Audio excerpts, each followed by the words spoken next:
8, é com a Diana Rosa.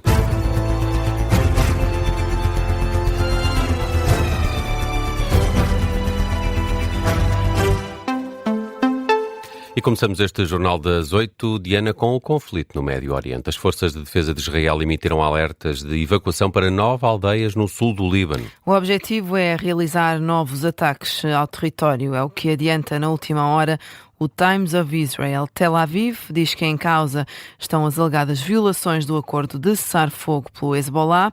As forças de defesa de Israel afirmam que são obrigadas a agir com força, mas não têm a intenção de causar danos a civis. Donald Trump está à espera que o Irão responda à proposta de paz norte-americana. Admite mesmo retomar a operação de escolta de navios no Estreito de Hormuz e o denominado Projeto Liberdade. Esta noite, Trump afirmou estar à espera de uma carta de Teherão a qualquer momento. Também Marco Rubio, de visita a Roma, manifestou a mesma expectativa numa resposta do Irão, que afirma estar a analisar a proposta norte-americana.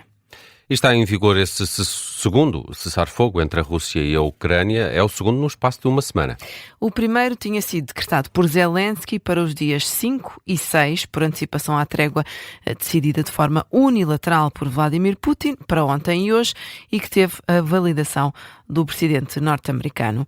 Moscou e Ucrânia vão trocar 1.000 prisioneiros de cada lado, mas a Rússia tem sobretudo interesse em proteger o território hoje, dia em que se assinala o dia da vitória na Segunda Guerra Mundial.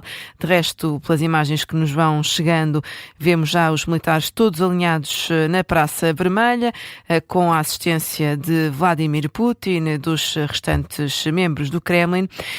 Há o habitual desfile militar, ainda que mais contido este ano, sem armas. É a primeira vez nos últimos 20 anos. É uma trégua que suscita dúvidas do especialista que foi ouvido pela Rádio Observador, Bernardo Valente. Ainda assim, uma pausa nas hostilidades é sempre uma boa notícia. O conflito vai com cerca de 4 anos, um pouco mais, e não me recordo de um cessar-fogo que tenha sido duradouro, e não me recordo sequer de um cessar-fogo que não tenha culminado logo a seguir em ataques de ambos os lados. E quando falamos de um cessar-fogo, e claro que um cessar-fogo é sempre de elogiar, e bom, esperemos todos nós, para o bem da Europa, para o bem da Ucrânia, mesmo para o bem da Rússia e dos russos e da economia russa, esperemos que seja duradouro. Ou que pelo menos durante estes 3 dias consigam ter algum descanso. A análise do professor de Relações Internacionais Bernardo Valente foi ouvido no Gabinete de Guerra aqui na Rádio Observador. A Rússia até deixa a porta aberta para retomar o diálogo com a Europa, mas recusa dar o primeiro passo. É a resposta do Kremlin à vontade manifestada pelo presidente do Conselho Europeu para que as duas partes voltem ao diálogo. No entanto, de acordo com Dmitry Peskov, o pontapé de saída deve ser dado pela Europa. Estaremos prontos para avançar com o diálogo se os europeus estiverem dispostos ao mesmo. Contudo, como Putin repetiu várias vezes, não iniciaremos tais contactos mediante a posição assumida pelos europeus. Dmitry Peskov em declarações à imprensa russa. Na Hungria toma hoje posse Péter Magyar, o novo primeiro-ministro húngaro que bateu Viktor Orbán de extrema-direita nas últimas eleições. Com ele prestam juramento 140 deputados e 16 ministros no exterior do Parlamento. Em Budapeste esperam-se milhares de pessoas convocadas pelo partido de Péter Magyar, que apela a uma celebração pública ao longo de todo o dia pela mudança de regime em território húngaro.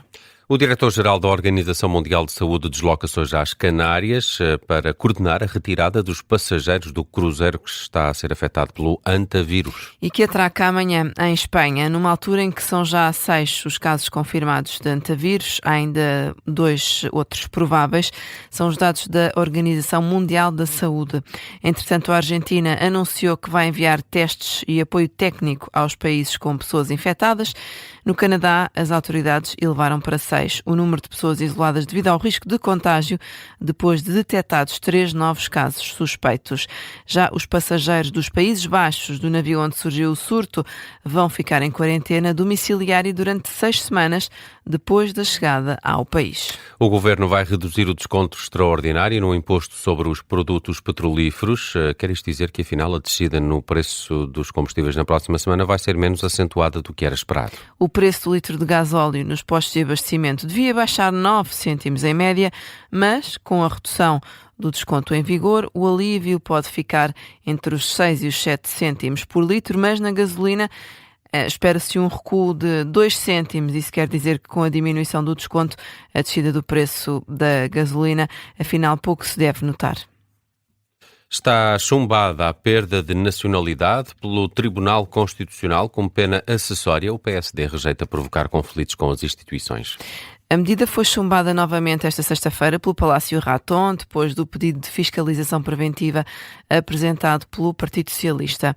A decisão foi unânime e justificada pelo Presidente do Tribunal Constitucional, José João Abrantes. Da conjugação do critério temporal escolhido com as regras sobre a produção de efeitos da atribuição da nacionalidade originária, que retroagem ao nascimento, e com a idade de imputabilidade penal de 16 anos, resulta a exclusão objetiva dos cidadãos com nacionalidade originária do âmbito de aplicação da norma. A norma, em tese neutra, produz assim um efeito discriminatório equivalente ao que motivou a pronúncia anterior, em violação do princípio da igualdade, consagrado no artigo 13, números 1 e 2 da Constituição. Confrontado com esta decisão, o PSD, na voz do Soares, diz que os sociais-democratas vão agora analisar o acórdão. A lei da nacionalidade era para nós o essencial e ela foi promulgada pelo Sr. Presidente da República. Quanto à perda da nacionalidade como sanção acessória que foi declarada inconstitucional pelo Tribunal Constitucional, nós teremos tempo para analisar o acórdão.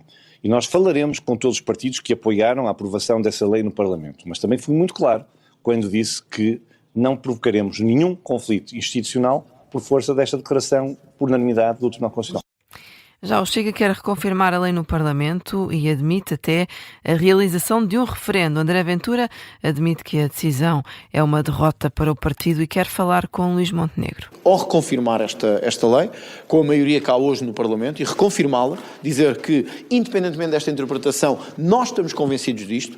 Quem comete crimes em Portugal, crimes graves como estes, de homicídio, violação, terrorismo, deve perder a nacionalidade portuguesa. O Parlamento deve ter a coragem de dizer isto e de reconfirmar isto. Se o PSD não o quiser fazer, portanto, nós vamos insistir nisto. Eu quero deixar claro que nós vamos insistir nisto. Ainda hoje procurarei falar com o líder do PSD. Já pelo PS, Eurico Brilhante Dias espera que, depois do chumbo, o processo chegue ao fim.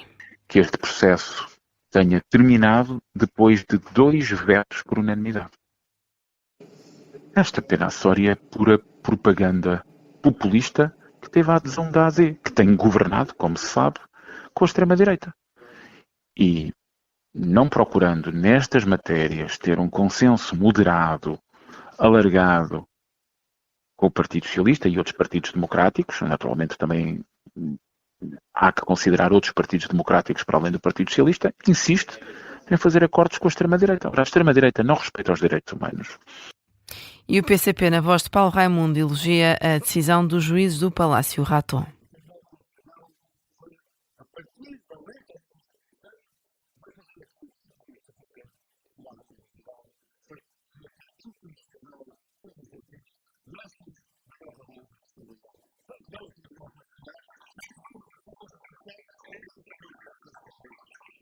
Também o Bloco de Esquerda reagiu. José Manuel Pureza diz que o governo soma derrota atrás de derrota e acusa Luís Montenegro de se transformar numa cópia de André Ventura. Seguimos agora com a edição 59 do Rally de Portugal, 6ª ronda do Campeonato do Mundo. A prova já está no norte do país durante este dia de sábado. Vão ser realizadas 9 especiais e um total de 145 quilómetros cronometrados. Os pilotos regressaram de resto à ação a partir das 7 da manhã com o troço de Felgueiras. Segue-se a primeira passagem pela especial de Cabeceiras de Baixo e pela de Amarante, neste que é o troço mais longo da prova. Amanhã termina com os 16 km de Paredes. A secção da tarde arranca a partir das 2, com os pilotos a repetirem todos os troços matinais e termina o dia, no entanto, com uma super especial de Lousada às 7 da tarde. A esta altura é Sebastián Ogier que lidera o Rally de Portugal, Thierry Neuville está em segundo e Sami Padjari em terceiro, numa altura em que já se corre a super especial 12 de Cabeceiras de Basto. Há mais notícias com a Diana Rosa às 8h30.